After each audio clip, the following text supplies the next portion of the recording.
Hello, কেমন আছো সবাই? লাইভ ক্যামেরা অ্যাকশন স্টার্টের আবারও তোমাদের সকলকে স্বাগত জানিয়ে শুরু করতে চলেছি আজকের একটা ব্লগটা। তো পিছনটা দেখে বুঝতেই পারছো, ব্যাকগ্রাউন্ডটা দেখে, এটা দুর্গাপুজোর সময় শ্যুট করা হয়েছিল। দুর্গাপুজোর সময় দুর্গাপুরের পুজো মণ্ডপের ছবি।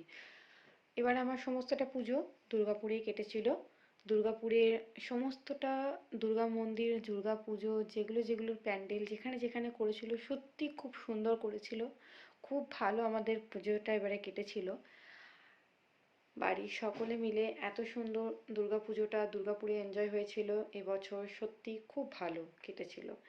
আশা করছি তোমাদের সবার খুব ভালো কেটেছে। তোমরা কিন্তু আমাকে কমেন্ট বক্সে কিন্তু কমেন্ট করে অবশ্যই জানিও তোমাদের 2025-24 পুজোটা কিরকম কাটলো।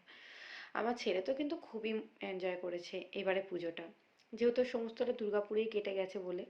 অন্যবার কি হয়, আমার আসানসোল যাওয়ার ব্যাপার থাকে, তাই আসানসোল দুর্গাপুর এই সমস্ত করতে হয় বলে একটুখানি ওপর নিচ হয়ে যায়, টায়ার্ড হয়ে পড়ি। কিন্তু এবারে আর সেরকমের কিছু ব্যাপার ছিল না, ইচ্ছাই ছিল এবারে সমস্তটা পুজো দুর্গাপুরেই কাটাবো। তাই জন্য এবারে সমস্তটা পুজো আমার শ্বশুরবাড়ি থেকেই কেটেছে। সত্যি খুব মজা হয়েছে, সবাই মিলে খুব এনজয় করেছি, খুব মাস্তি করেছি। পিছনে দেখতেই পাচ্ছ এক একটা প্যান্ডেলের আমি ছোট ছোট করে ভিডিও ক্লিপ তোমাদের সাথে শেয়ার করেছি। খুব ভালো করে ভিডিওগুলো হয়তো শ্যুট করতে পারিনি, জানোই পুজো মণ্ডপগুলোতে কীরকম পরিমাণে ভিড় থাকে, ঠেলাঠেলি থাকে, সেরকমভাবে ফটো তোলাও হয় না, কারণ কি বলতেই থাকে, তোমার তাড়া দিতে থাকে, বেরোন বেরোন বেরোন, ভিড় হচ্ছে, জানোই সবাই, বলার সেটা কিছু নেই। তো তাও আমি শেয়ার করেছি যতটা পারি, তোমাদের সাথে শেয়ার করার চেষ্টা করেছি। আমরা কি কি ডিনার করেছিলাম সেটাও ছোট ছোট করে তোমাদের সাথে সেই পিকচারগুলো শেয়ার করেছি। সমস্তটা কিন্তু খাওয়া দাওয়া কিন্তু শেয়ার করা হয়নি, এইটুকুই কিন্তু খাইনি। আগে আসলে কি হয়েছে, এই সমস্তটাকে খেয়ে নিয়েছি, খেয়ে নেওয়ার পর মনে হচ্ছে এই চা, একটা তো খাবারের ফটো তোলা হলো না। তো যাই হোক, যতটুকু মনে পড়েছে সেইটুকুই তুলেছি, সেইটুকুই তোমাদের সাথে শেয়ার করেছি। কিন্তু মা প্রতিমার কিন্তু মা দুর্গার প্রত্যেকটা ফটোই কিন্তু আমার তোলা হয়েছে, সেগুলো কিন্তু তোমাদের সাথে সমস্তটা আমি শেয়ার করেছি যতটুকু আমার তোলা হয়েছে। আমার হাজব্যান্ডের ফোনেও কি কয়েকটা তোলা হয়েছিল, কিন্তু সেগুলো আর এখানে আমার আর অ্যাড করা হয়নি। তো আশা করছি তোমরা বুঝতেই পারছো, ছোট ছোট করে আমি ফটোগুলো শেয়ার করেছি। তারপরে এই চলে এসেছি আসানসোলে।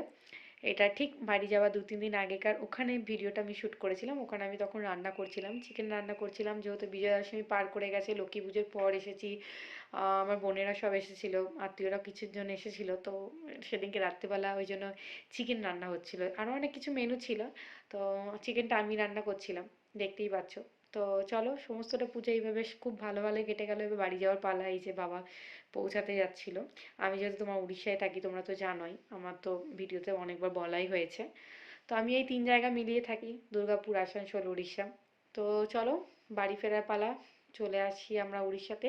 দেখা হবে নেক্সট পরবর্তী আবার উড়িষ্যার ভিডিও কোনো ব্লগে, ভিডিও ব্লগগুলোতে। সবাই খুব ভালো থেকো, সুস্থ থেকো, টাটা।